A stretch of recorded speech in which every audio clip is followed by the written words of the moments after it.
Dari saya slideshow dulu. Oke, udah kelihatan ya. Ya, siap. Silakan, dokter. Oke, sip. Baiklah. Jadi dokter-dokter sekalian, tadi seperti yang sudah saya sampaikan di awal ya, bahwa opportunistic imaging itu sekarang lagi jadi ya mungkin sekitar 2013 ke atas lah ya. Jadi baru sekitar 10 tahun belakangan ini, dan yang hype-nya banget itu baru mulai 2020-an. Itu yang mulai banyak dilakukan dilakukan riset, kemudian banyak pula apa dilakukan berbagai penelitian dan juga aplikasi tentunya mengenai opportunistic imaging. Nah, ini opportunistic imaging ini sebenarnya apa sih? Nah, jadi sebenarnya itu didasari dari ini. Sebenarnya opportunistic imaging itu dia bisa pakai modalitas apapun, tapi biasanya yang lebih uh, applicable, yang lebih disukai itu adalah modalitas yang dia cross-sectional karena datanya banyak. Nah, di sini sebenarnya kalau kita lihat CT scan sama MRI, nah si CT scan ini paling banyak dikerjakan. Jadi di Amerika aja per tahun itu dibilang 80.000 sampai 90.000 pemeriksaan per tahun. Dibandingkan sama MRI yang sekitar 39 ribuan per tahun. Jadi kalau kita lihat memang magnitude-nya itu jumlah pasien yang dikerjakan CT scan itu lebih banyak gitu dibandingkan dengan pasien yang dikerjakan MRI. Nah, kemudian juga CT scan ini mungkin ya kalau melihat situasi per negara ya, mungkin kalau di negara-negara barat gitu, di Amerika, di Eropa, itu CT scan kenapa bisa banyak banget? Karena di sana program screeningnya uh, jalan gitu. Jadi misalnya screening yang untuk nodul paru, kemudian juga kolonoskopi, CT kolonoskopi, CT kolonografi ya untuk screening itu jalan gitu. Nah, kalau di kita kan memang sebagian besar itu indikasinya adalah indikasi patologis, bukan indikasi untuk screening.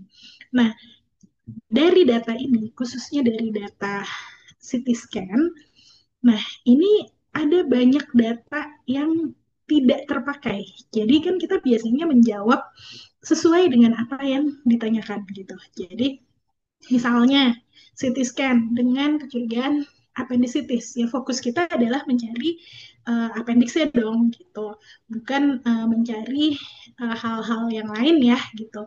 Nah ini kalau kita lihat di sini uh, kita punya data-data yang sebenarnya bisa kita gunakan, tapi dia tidak berhubungan dengan si indikasi utama dikerjakannya CT scan. Nah, kemudian nih ada dua macam nih biasanya. Ada yang disebut sebagai insidentaloma. Insidentaloma itu adalah biasanya kalau misalnya kita ketemu nodul, ketemu apalah yang bukan merupakan suatu ininya ya suatu tujuan utama dilakukan imagingnya. Jadi misalnya imagingnya buat nyari batu ginjal, tapi tiba-tiba kita ketemu nodul di hepar gitu. Nah, itu yang biasanya disebut sebagai insidentaloma. Kemudian bisa juga ketemu temuan patologis lain yang bukan massa dan dia tidak berhubungan dengan keluhan klinis pada saat dilakukannya CT scan tersebut. Nah, itu yang nanti kita akan bergerak ke opportunistic screening. Jadi bisa aja misalnya kayak nanti kita lihat beberapa contoh-contohnya ya di belakang, mana sih insidentaloma, kemudian juga temuan-temuan yang tidak berkaitan dengan keterangan klinisnya gitu. Nah, kemudian di sini ada istilah opportunistic screening. Jadi dari data tersebut ternyata kita bisa melakukan screening untuk beberapa kondisi. Nah, ini yang udah banyak di utak-atik itu adalah mengenai osteoporosis, kemudian mengenai sarkopenia dan juga body composition ya. Dan vascular calcification. Jadi di sini untuk sebenarnya tujuannya itu adalah screening untuk melihat faktor risiko gitu. Jadi apakah dia sudah ada osteoporosis yang tidak bergejala, apakah dia ada sarkopenia sehingga misalnya pasiennya di CT scan karena dia ada keganasan gitu di tempat lain, tapi dia ada sarkopenia. Nah, maka tentu itu akan mempengaruhi prognosisnya dia. Nah, kemudian apakah dengan pasien yang di-scan untuk tujuan lain, misalnya screening uh, CA paru gitu, screening nodul, nggak ada nodulnya, tapi ternyata ketemu ada kalsifikasi di pembuluh darah koroner, yang tentu saja itu akan merupakan faktor risiko tersendiri untuk terjadinya coronary heart disease. Nah, di sini kita lihat bahwa ini semua untuk melihat si opportunistic screening ini sebenarnya yang paling gampang itu adalah kalau misalnya udah ada AI-nya gitu. Jadi itu yang akan mempercepat workflow sehingga kita sebagai radiolog nggak susah-susah lagi ngukur manual satu-satu. Tapi kalau misalnya ada AI-nya, nah itu bisa lebih enak dan mungkin ini juga merupakan suatu ini ya potensi bagi kita untuk mengembangkan AI yang terkait dengan opportunistic screening ini. Nah, ini coba kita lihat. Nah, ini misalnya kita bisa menggunakan segmentasi. Jadi dari CT scan-nya itu disegmentasi. Mana yang merupakan otot skeletal, kemudian mana yang merupakan jaringan lemak atau adipose visceral, kemudian apa ada nggak kalsifikasi? Ini kalsifikasi di aortanya, kemudian mana lemak di daerah subkutis, kemudian mana daerah hepar, mana daerah liannya, dan kemudian juga daerah tulang trabekular. Nah, ini dengan segmentasi. Nah, ini jadi di center-center yang dia sudah menggunakan segmentasi ya. Jadi sudah bisa disegmentasi secara otomatis jaringan-jaringan tersebut. Nah, ini contohnya. Nah, ini yang tadi saya bilang. Jadi pasiennya ini datang dengan screening kolonografi. Jadi di Amerika ini wajar ya, sudah umum dilakukan bahwa untuk screening dilakukan CT kolonografi. Nah, kemudian ternyata kolonnya sih nggak apa-apa, nggak ada masanya. Tapi ditemukan ada masa di adrenal kiri. Ini yang disebut sebagai insidentaloma. Nah, kemudian ini insidentalomanya akhirnya di MRI, di sini out of phase-nya dia kelihatan hipo, kemudian dia dibiopsi dan ternyata ini merupakan suatu adrenocortical karsinoma yang ketemu secara nggak sengaja karena CT scan untuk indikasi lain. Nah, ini contoh dari unrelated finding. Jadi dari pemeriksaan CT kolonografi juga yang untuk screening ternyata ditemukan di situ ada aneurisma aorta abdominalis yang kemudian akhirnya ditindaklanjuti dengan pasiennya dilakukan pemeriksaan CT scan ya, CT scan angiografi. Dan akhirnya dia ditindak nih dipasang stent. Nah, ini contohnya, ini ada pasien dia postmenopausal, sudah usia 70-80-an. Kemudian sebenarnya dia tiap tahun tuh datang untuk dilakukan screening CT kolonografi. Kemudian kalau kita lihat, ini kita buka yang imaging dulu-dulunya gitu.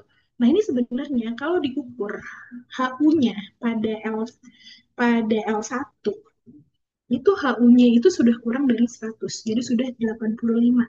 Nah, kemudian pada tahun berikutnya lagi, dia turun lagi 63. Kemudian tahun berikutnya lagi, dia turun lagi 48. Dan di sini kita sudah bisa melihat mulai ada fraktur kompresi insufisiensi pada vertebranya di sini. Nah, kemudian pasiennya itu datang dengan trauma dan dia nyeri di daerah panggul. Nah, ini nih pada saat dilakukan pemeriksaan-pemeriksaan CT yang ini, pasien ini tidak ada keluhan apapun terkait dengan osteoporosisnya. Ya, wajar sih sebenarnya karena osteoporosis kan biasanya baru bergejala apabila dia menimbulkan fraktur.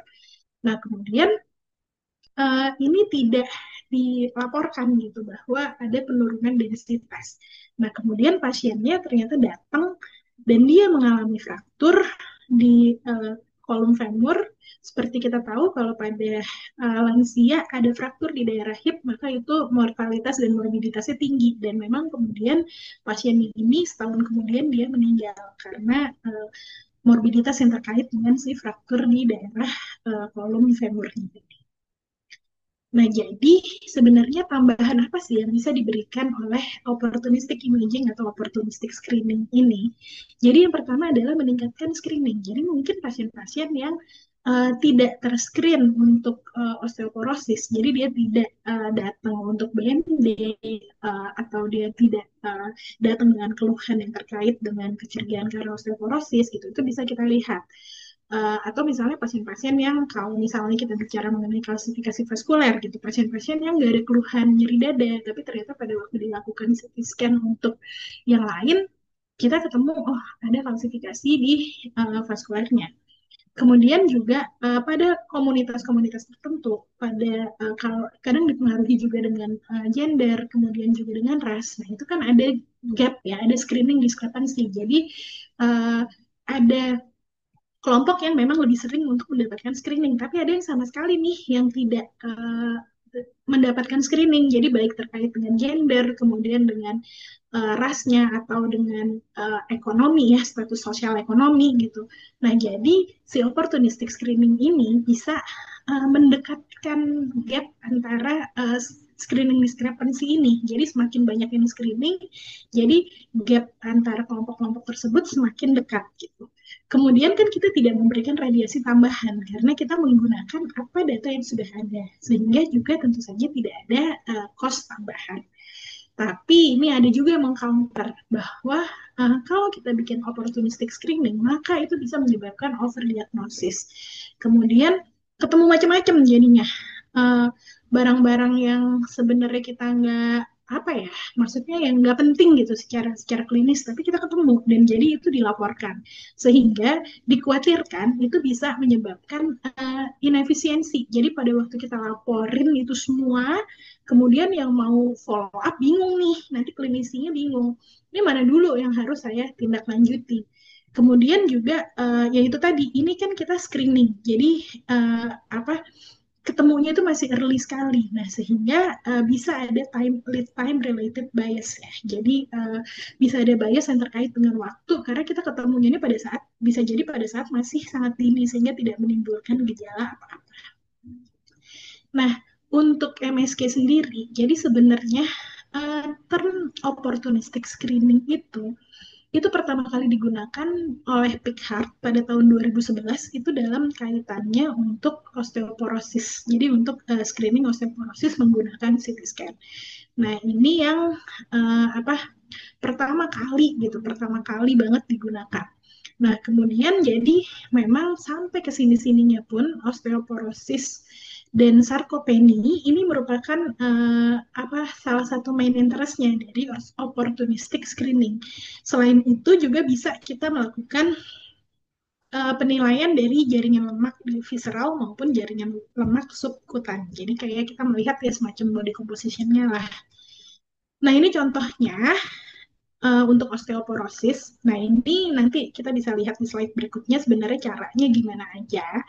Nah, ini bisa menggunakan kita HU aja gitu. Kita HU aja jadi di total di vertebranya HU-nya berapa. Nah, ini L2 ya karena L1-nya lah hilang. Maafkan. Bentar, sorry.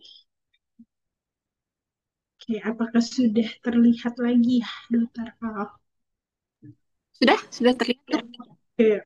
Oke, oke. Nah, ini kalau kita lihat, dia bisa langsung, nih L1-nya dia udah kompresi nih, udah kompresi insufisien.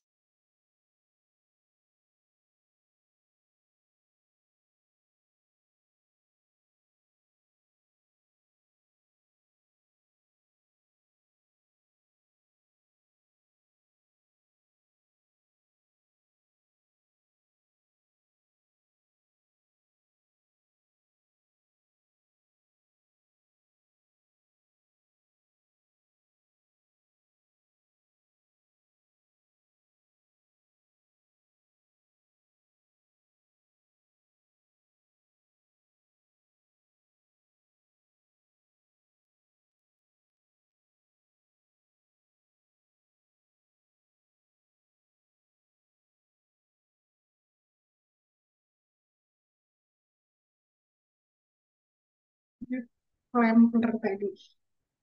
Maaf ya. Oke, ya, udah bisa ya. Udah kelihatan kan ya? Kupikir aku yang tadi kelempar. Iya, saya kelempar. Sorry, dokter. Saya kelempar. Oke. Oke. Ya, nah ini kalau kita lihat di sini, nah ini tadi juga dia langsung aja kita ukur HU-nya di situ. Kemudian ini ada lagi yang dia segmentasinya ini beda lagi. Dia adalah untuk mengukur si vertebranya ya, untuk mengukur tinggi vertebranya secara otomatis. Jadi dia menunjukkan bagian mana yang ada fraktur kompresinya dan height loss-nya itu berapa persen. Jadi misalnya di T7 nih, kita bisa golongkan ke sedang, kemudian ini yang di T11 sama L1 dia lebih dari 40%, jadi kita golongkan ke fraktur kompresi derajat berat. Nah, ini ada teknik-tekniknya. Ini kalau misalnya kita nggak pakai Phantom. Jadi ini bedanya sama QCT. Kalau QCT kan kita pakai Phantom yang sudah terstandar. Kemudian nanti HU-nya si uh, tulangnya itu dibandingkan dengan HU dari Phantomnya itu. Nah, ini bisa yang paling gampang, ini paling sering digunakan adalah yang ini. Direct use of HU values ya. Jadi dia nggak pakai kalibrasi. Kalau yang ini kan dia pakai asinkronus kalibrasi. Jadi apa? Ada fantomnya. Jadi kalau asinkronus ya berarti dia diukur itu nggak barengan sama si pada saat kita scan pasiennya. Sedangkan kalau misalnya dia pakai kalibrasi interna, jadi kita bisa melihat dari berbagai macam jaringan gitu. HU-nya diukur dari berbagai macam jaringan. Sedangkan kalau misalnya kita pakai direct use, nah ini yang nggak pakai kalibrasi, jadi kita benar-benar menggunakan HU yang dari mesin CT-nya. Nah, jadi ini sebenarnya yang paling kalau untuk internal kalibrasi dan asinkronus kalibrasi ini karena dia prosesnya itu lebih ribet, makanya biasanya nggak digunakan untuk yang klinis. Ini belum digunakan untuk klinis. Akan tetapi kalau misalnya yang direct use HU ini karena dia paling simple, maka dia digunakan dalam praktek klinis sehari-hari. Akan tetapi kita mesti hati-hati. Jadi apa ada beberapa hal. Jadi uh, kalibrasi terhadap air itu tidak menggaransi bahwa kalibrasinya itu sama dengan hidroksi apatit. Kemudian apa kalau kita pakai HU threshold, bukan BMD threshold, jadi itu akan tergantung dari spektrum dari X-ray-nya. Jadi tergantung dari alatnya, voltase dari tube-nya, dan juga bisa jadi dia tergantung juga dengan berapa tinggi mejanya itu dari lantai ya. Kemudian kalau misalnya ada scanner instability, nah itu dia akan secara langsung mempengaruhi CT value. eh, itu yang berbeda dengan kalau misalnya kita pakai internal calibration atau simultaneous calibration. Nah, jadi sebenarnya udah sampai mana sih? Nah, ini tahun 2025, ini baru banget nih, 2025 sudah ada meta analisisnya. Jadi, kalau misalnya kita menggunakan CT scan dibandingkan dengan DXA, itu gimana? Nah, di sini kita bisa melihat bahwa kalau kita lihat AUC-nya tuh bagus gitu. Jadi AUC AUC untuk CT scan opportunistic screening ini untuk osteoporosis dibandingkan dengan DXA-nya dengan BMD-nya itu AUC-nya dia cukup bagus. Jadi 0,81 kemudian dia bermakna ya confidence intervalnya ini nggak motong satu. Jadi ini apa dia dia mau apa menunjukkan bahwa dia cukup baik nih untuk digunakan. Jadi kalau misalnya kita lihat, nanti kita lihat gimana sih sebenarnya. Jadi kalau misalnya kayak tadi dibilang kan HU itu dia tergantung dengan alatnya segala macam. Bisa nggak sih sebenarnya kita langsung di praktek klinis menerapkan begitu saja. Jadi ada center yang memang dia ini ditemukan HU-nya sekian pada tulangnya. Nah, kemudian saya sarankan untuk dikonfirmasi dengan BMD dan dia juga melihat usianya. Jadi melihat usia dari pasiennya, apakah usianya sudah usia uh, postmenopause kalau wanita gitu, atau kalau misalnya dia usia apa laki-laki dia udah di atas 50 gitu, atau dia masih usia kalau wanita dia masih usia yang premenopause gitu, itu baru nanti dia berbeda gitu. Ada yang osteopenia dilaporkan kalau misalnya pada pasien-pasien ada center di Amerika yang dia cut off-nya 65 tahun gitu, kalau dia ketemu yang mengarah ke osteoporosis langsung dilaporin sama dia, tapi kalau osteopenia itu kalau di atas 65 dilaporin, tapi kalau di bawah 65 dia nggak laporin ke klinisnya. Nah itu kalau di sini nih kalau nggak salah di uh, paper ini juga dia juga menemukan nilai titik potongnya. Kalau saya nggak salah ini mungkin nanti teman-teman bisa baca lagi ya. Jadi sejauh sekalian bisa membaca eh, titik potongnya itu berapa, yang full titik potongnya itu untuk HU dari eh, tulang yang dianggap normal. Kalau saya nggak salah itu di paper ini adalah sekitar 100, 117 ya, kalau tidak salah. Nah, ini kalau kita lihat kalau kita lihat yang ini sarkopeni, nah ini sama nih ukurnya adalah di L3. Jadi kita biasanya mengukur di L3, baik dia di psoas maupun dia di parah spinal. Nah ini kalau kita lihat di pasien yang ini diukur, dia HU-nya masih di atas 30, sehingga ini dianggap normal, tidak ada miosteatosis, jadi nggak ada apa fatty dari si otot paraspinal dan psoasnya. Nah, ini juga biasanya diukur sekalian sih CSA ya, atau luas penampang dari ototnya. Nah, ini kalau misalnya kita lihat di sini, eh, ini pada pasien yang ini, nah ini jelas nih, dia udah turun HU-nya. Yang psoasnya dia 18,97, yang paraspinal lebih parah, sampai minus. Berarti lemaknya udah banyak banget di sini.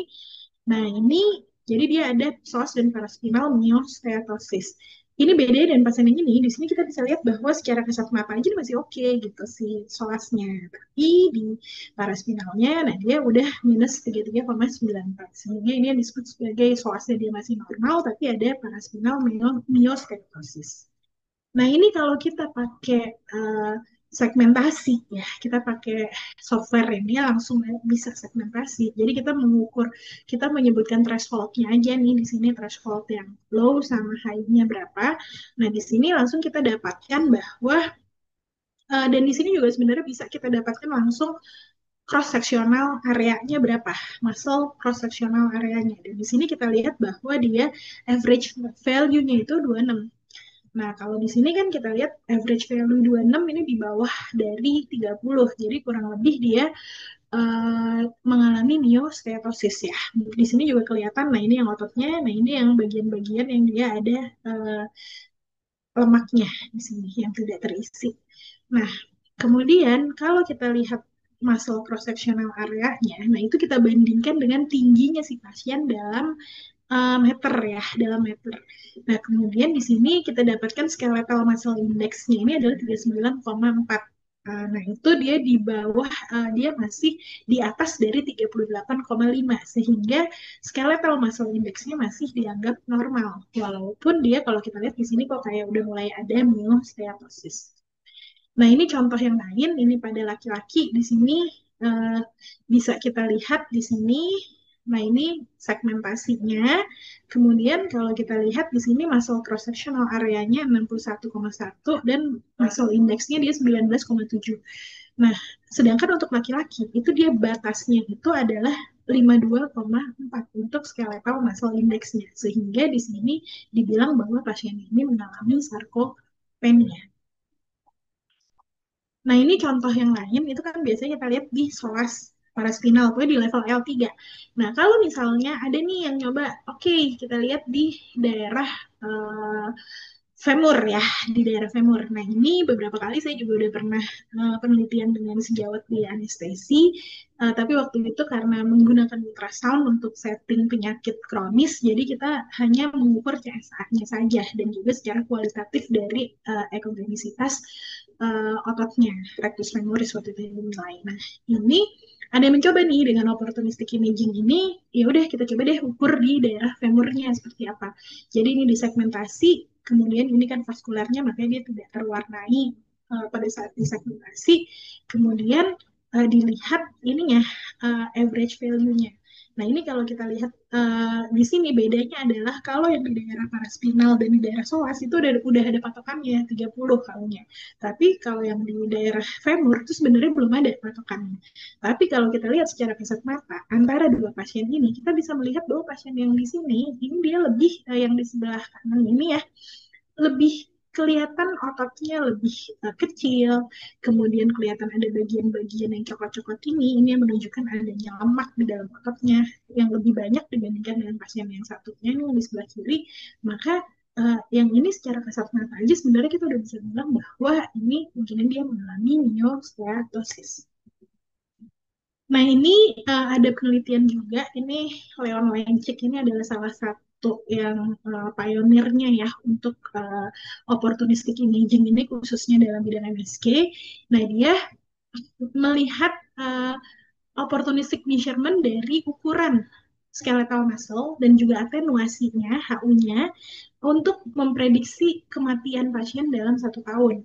Dan ternyata di sini dia menemukan bahwa pada orang-orang geriatri di sini kalau misalnya dia skeletal muscle index-nya dan atenuasinya atau HU dari otot skeletalnya itu lebih tinggi, maka survival-nya dia lebih baik. Nah, di sini dia sudah adjusting untuk multiple risk factor ya, itu usia, kemudian jenis kelamin, ras, kemudian juga status merokok, diagnosis kanker, dan juga comorbidity index dari Charleston.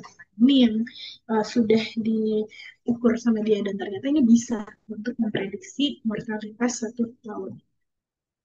Nah, berikutnya kita masuk ke gimana opportunistic imaging ini bisa digunakan untuk melihat adipose tissue di visceral dan di subcutaneous. Karena nih adipose tissue visceral kita tahu berhubungan dengan risiko untuk penyakit metabolik.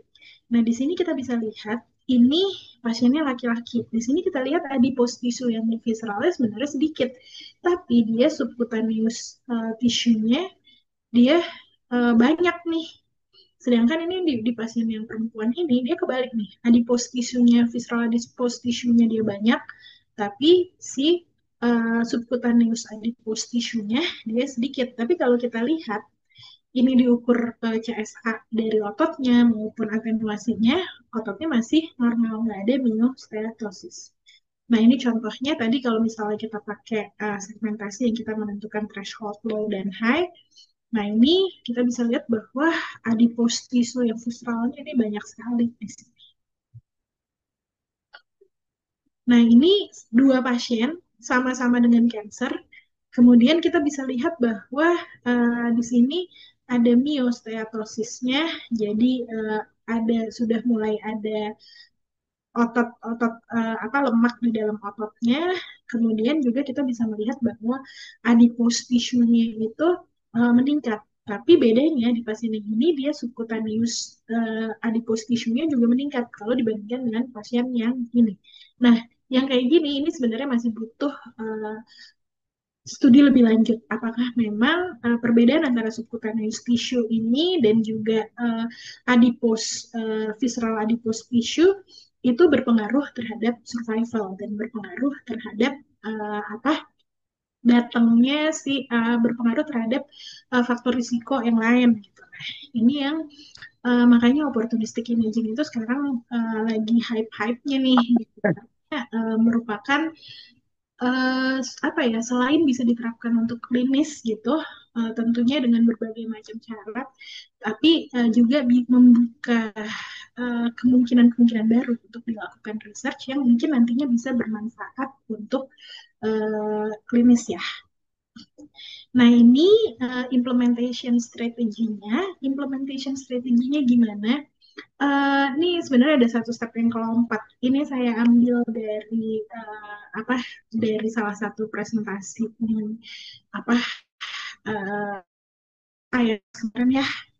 Jadi dari Dr. Sotirios dari NYU Langone Hospital di New York. Nah, di sini di sana gampang banget karena dia sudah punya AI. Jadi di teksnya udah ada AI yang ada 3 macam AI untuk opportunistic imaging osteoporosis, untuk sarkopenia, dan untuk vascular calcification.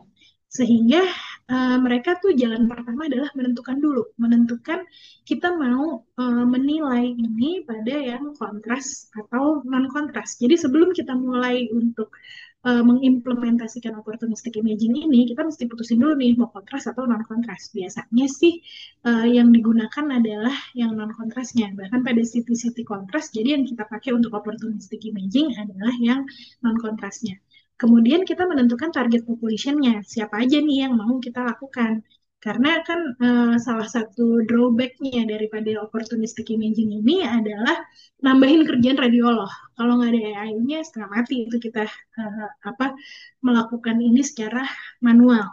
Nah, tapi target population-nya jadi biasanya ditentukan dulu dan juga termasuk target population untuk reporting tadi yang saya sudah singgung di depan bahwa kalau di sana di NYU mereka pakainya kalau misalnya pada usia 20 sampai 20 ke atas itu dikerjakan screening osteoporosis.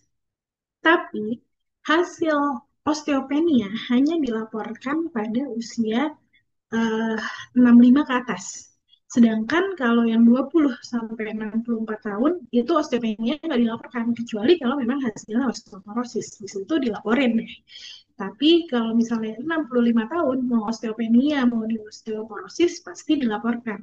Kemudian yang penting lagi adalah harus disepakati juga workflow untuk reportingnya seperti apa supaya kita tidak terjebak ke yang tadi inefisiensi. Jadi benar-benar informasinya ini sampai kepada klinisi yang merawat atau tim yang megang si pasiennya. Kemudian benar-benar kita jadi ensuring bahwa ini akan menjadi tambahan data untuk mereka yang kelak bisa mereka uh, follow up gitu untuk memperbaiki outcome dari pasiennya. Makanya biasanya ya itu tadi, jadi kita tentukan dulu apa yang mau kita pakai. Kalau ada AI itu ya alhamdulillah enak banget berarti ya. Tapi kalau nggak ada sebenarnya kalau mau juga kita bisa menggunakan software-software yang bisa segmentation ya untuk CT seperti yang tadi sudah beberapa contoh yang saya tunjukkan. Kemudian kita tetapkan juga target populasi yang akan kita lakukan opportunistic imaging ini, dan setelah itu baru disepakati bersama, terutama di dalam satu rumah sakit ya, ini nanti gimana cara reportingnya, karena ini kan merupakan temuan di luar dari indikasi imagingnya. Nah, mungkin kira-kira itu yang bisa saya share. Ini ada beberapa referensi ya selain yang dua tadi ini ada beberapa referensi yang saya gunakan dan menarik ya. Jadi emang sesuatu yang sebenarnya nggak baru-baru banget. Mungkin kita semua kalau masalah insidentaloma, kemudian masalah uh, apa an masalah yang unrelated findings to clinical indication itu kita udah hari-hari lah ketemu gitu. Kadang-kadang kan namanya CT organ yang kita lihat banyak yang misalnya di toraks, di abdomen gitu. Terus indikasinya apa? Ketemunya tambahannya apa? Nah, itu udah biasa lah ya. Misalnya kita ketemu kayak misalnya indikasinya appendicitis, terus ketemu ada kista hepar lah, ada kista ginjal lah, atau indikasinya uh, mau nyari urolitiasis ternyata kita ketemu juga ada kolelitiasis. Nah itu sebenarnya kan udah biasa tuh, udah umum kita kita uh, ya kita alami gitu saat dalam praktek sehari-hari. Tapi opportunistic imaging ini kita mencoba untuk men-screen pasien secara terarah gitu. Jadi kita maunya apa? Oh ya, satu lagi yang saya kelupaan tadi di depan, bahwa opportunistic imaging ini bukan kita men-screen pasien sehat. Jadi ini adalah benar-benar indikasi untuk scanningnya ada, tapi kemudian dari scanning untuk indikasi tersebut kita bisa mendapatkan tambahan data yang memberikan value added terhadap outcome klinis dari pasiennya. Mungkin itu yang bisa saya sampaikan, Dokter ya. Apabila ada yang mau nanya-nanya, silakan. Ada yang mau apa mengulik lebih jauh lagi, silakan nih buat teman-teman PPDS. Kalau misalnya ini bisa banget nih untuk dijadikan penelitian, karena ya idealnya sebenarnya kayak osteoporosis gitu tiap center tuh mungkin atau palingnya tiap tiap negara lah dia tuh punya ini yang berbeda ya, punya apa namanya, punya uh, cut off yang berbeda-beda ya untuk HU daripada si tulangnya itu. Mungkin demikian Dokter Alia. Oke, terima kasih banyak Dokter Tarki. Ini ilmu baru ya dok buat saya pribadi sebenarnya. Mungkin memang ini sebenarnya Iya udah emang. lama dari jurnal-jurnal juga sepertinya udah banyak yang bahas. Tapi ya mungkin di Indonesia sendiri kita jarang nih mengimplementasikan opportunistic imaging ini. Nah, sebenarnya memang harus disandingkan dengan AI kah dok untuk segmentasinya atau enggak sih? Karena kan mungkin di beberapa center mungkin CT scan-nya belum ada terintegrasi dengan AI. Apakah itu mesti tambahan software lagi atau gimana sih dok sebenarnya? Nah, itu dia. Jadi sebenarnya katanya gini, manual pun bisa. Tapi kalau misalnya kita Hmm, kerjakan manual, itu tentu akan menjadi apa ya, burden untuk radiolognya. Iya, kalau misalnya betul. pasien CT-nya sehari, misalnya ya 3, 4, 5 itu mungkin kekejar. Tapi kalau kayak di center-center besar yang sehari pasien CT-nya bisa 40, 50, 60, 70, bahkan 100, itu tentu kalau misalnya nggak ada otomatisasi apapun itu akan sangat merepotkan sehingga menjadi unapplicable secara klinis gitu. Ya sebenarnya itu sih dokter Alia, dan sebenarnya juga nggak mesti ya banget ya, saya lihat itu fitur-fitur segmentasi itu sebenarnya teman-teman PPDS juga sudah sering ya menggunakan, cuma masih Betul. dalam biasanya dalam kerangka penelitian gitu, belum dalam kerangka praktek Betul. klinis.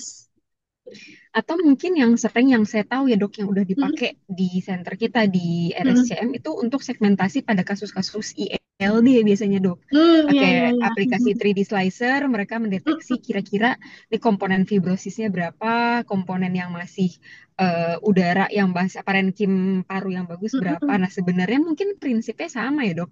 Mungkin pakai aplikasi yang 3D slicer itu tapi kita manipulasi gitu yang mau dinilai misalnya apakah otot dengan lemak mm. gitu misalnya mungkin gitu ya dok sebenarnya Iya, prinsipnya ya. iya, ya memang prinsipnya sama. Jadi makanya itu tadi sebenarnya kalau mau diterapkan secara klinis itu kita mesti menerapkan ininya tadi, target populasinya apa. Misalnya kalau mau lihat sarkopenia, mungkin itu akan lebih apa, ada manfaat klinisnya kalau misalnya kita melihat pada pasien-pasien dengan penyakit kronis atau pada pasien-pasien dengan malignansi gitu, karena kan Hmm, di situ yang biasanya dia yang sudah ada evidence-nya gitu bahwa sarkopenia itu berpengaruh terhadap outcome gitu, outcome dari pasiennya. Nah, itu kemudian kayak osteoporosis, misalnya kita screeningnya itu pada populasi-populasi yang berisiko, tapi dia belum mengerjakan BMD gitu. Kemudian nanti ya jadinya sarannya seandainya ditemukan ada penurunan densitas, kita saran untuk konfirmasi dengan BMD seperti itu. betul. Karena ini dilakukan untuk pasien-pasien yang memang sudah di CT scan untuk Iya, indikasi lain ya dok. mm-mm, Tapi benar. kita sekalian lihat apakah dia memang ada tanda-tanda tadi sarkopenia kah, osteoporosis kah atau tidak gitu ya.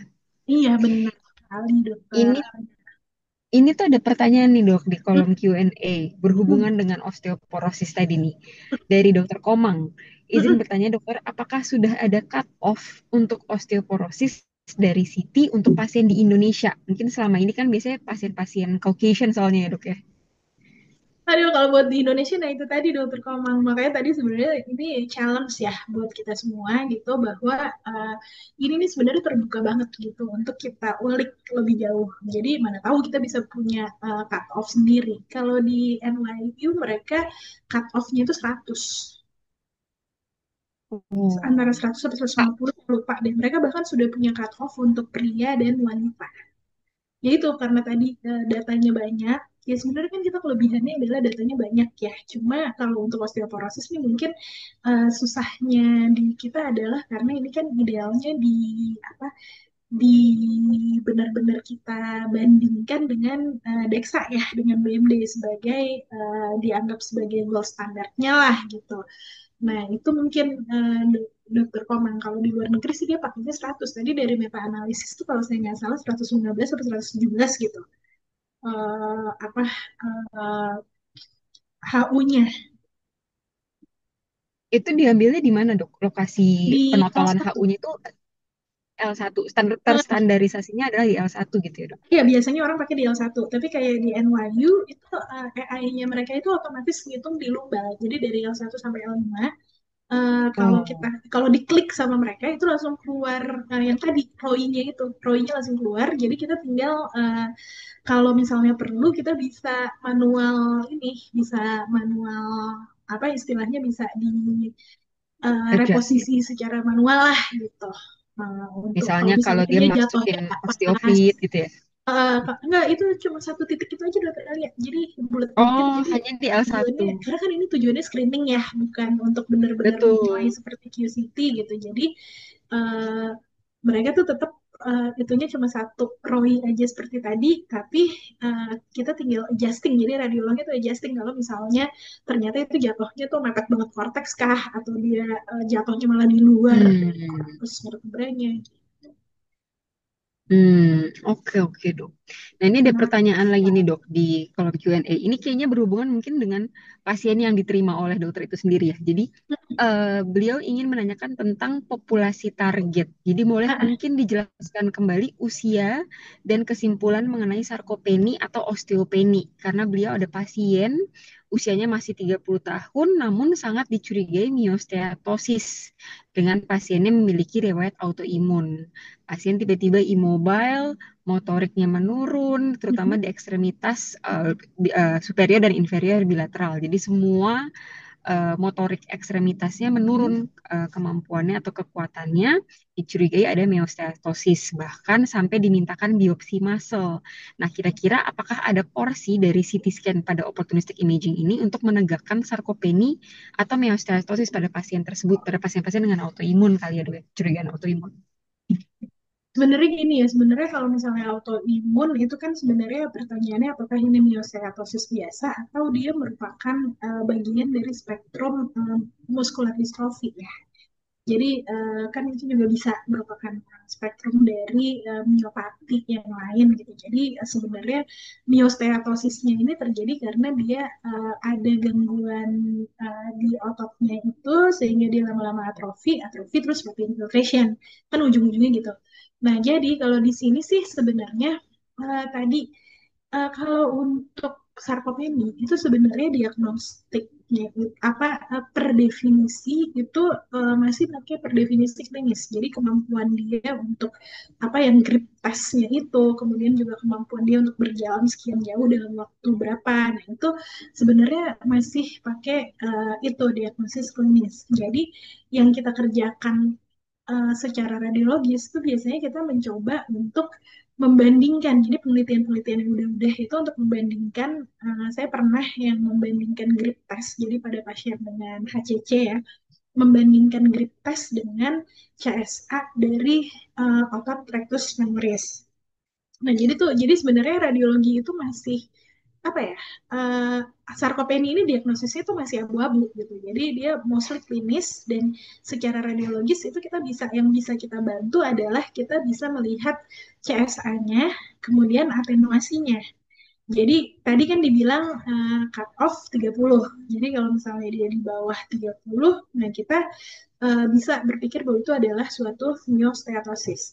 Tapi kalau misalnya pada setting uh, setting autoimun, apalagi dia uh, sampai dimintakan biopsi otot, nah itu kita harus berhati-hati dengan uh, ini yang lain gitu. Jadi harus berhati-hati dengan miopati yang lain karena itu sebenarnya spektrum gitu. Jadi ada yang kadang-kadang kita juga mengerjakan ya dokter Alia yang MRI dengan protokol miopati gitu. Jadi itu kita benar-benar hanya mencari ototnya aja gitu. Jadi dari pelvis sampai ke ekstremitas bawah gitu. Jadi kita benar-benar mencari ini ototnya dia apakah ada edema, apakah ada atrofi dengan fatty infiltration, kemudian yang terlibat otot-otot apa. Karena pada tipe-tipe miopati tertentu itu ada yang otot-ototnya itu dia distribusinya itu patognomonik gitu. Jadi ada jurnalnya saya pernah lihat kayaknya waktu itu juga dikasih tahu sama sejawat neurofisiologi ya.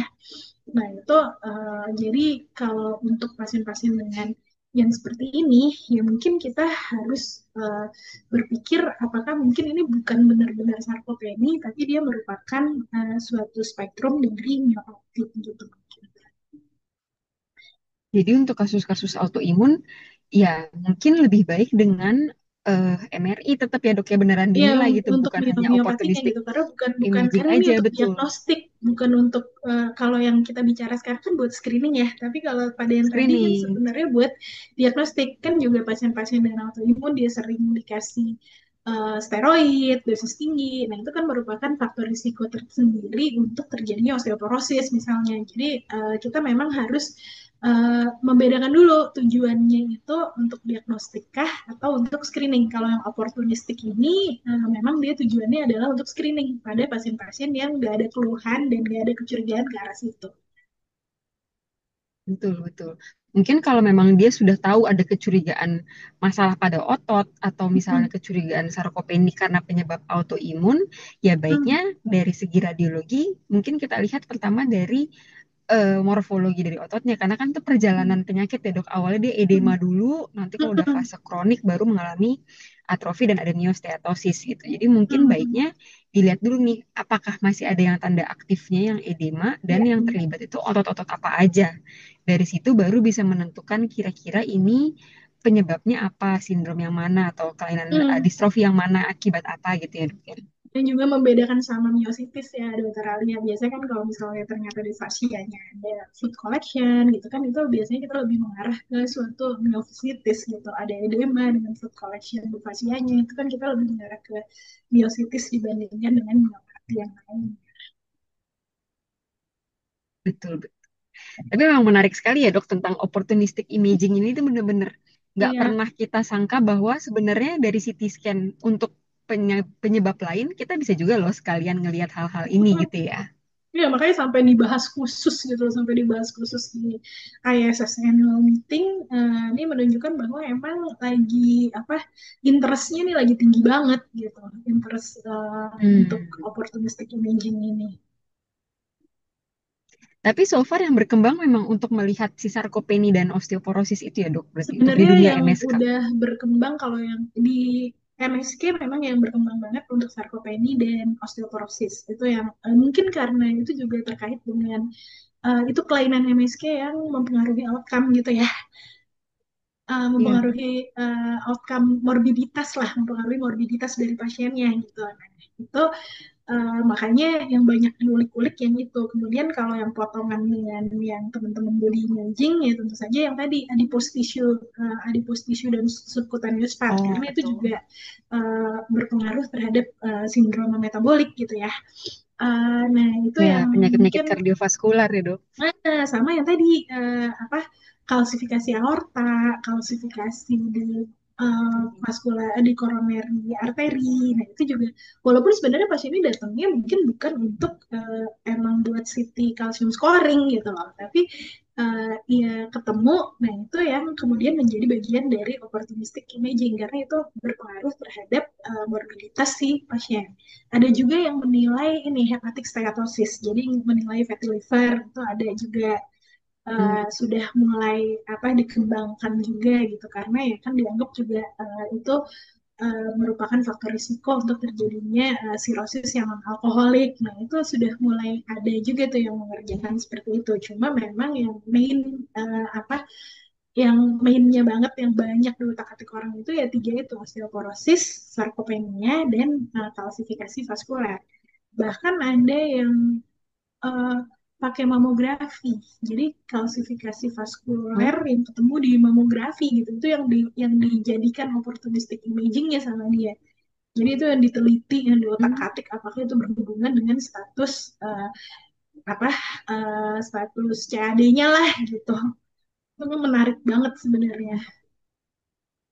Ya dan bidangnya ini masih sangat baru sehingga buat Hmm, penelitian ke depan itu masih berkembang banget ya dok.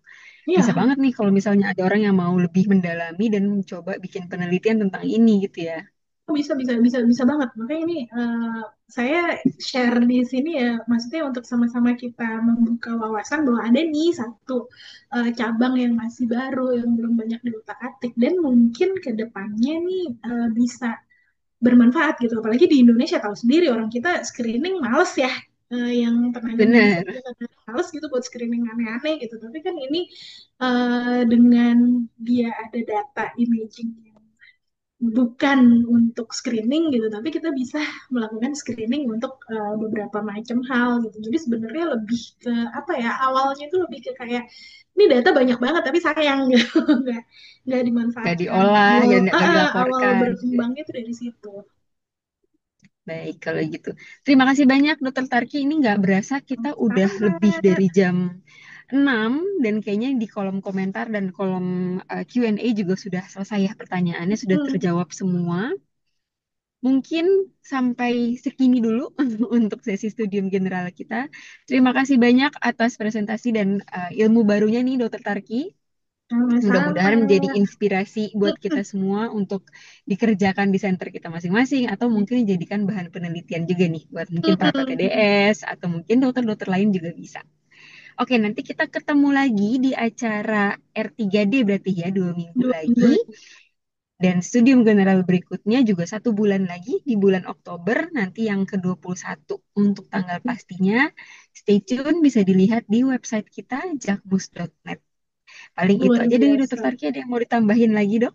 Sudah baik, semoga ini ya, semoga membuka wawasan dan mungkin menginspirasi yang pengen ngulik-ngulik mengenai opportunistic imaging ini. Ya paling nggak supaya ada Oke. inilah, ada data lah gitu ya dari Indonesia sehingga nanti kalau kita mau menerapkannya secara klinis di praktik medis sehari-hari udah ada pegangan ini datanya punya. Dan kita juga punya apa ya, kemampuan jadi lebih nih untuk para Hmm, klinisi lagi. Yang lain untuk kita punya loh data ini kalau kalian mau bisa nih dari hmm, CT scan ini gitu ya. Oke, dokter. Terima kasih banyak sebelumnya. Sampai ketemu sama-sama. di acara R3D 2 minggu lagi dan studium general di bulan depan. Selamat sore. Terima kasih. Oke, sampai ketemu semuanya.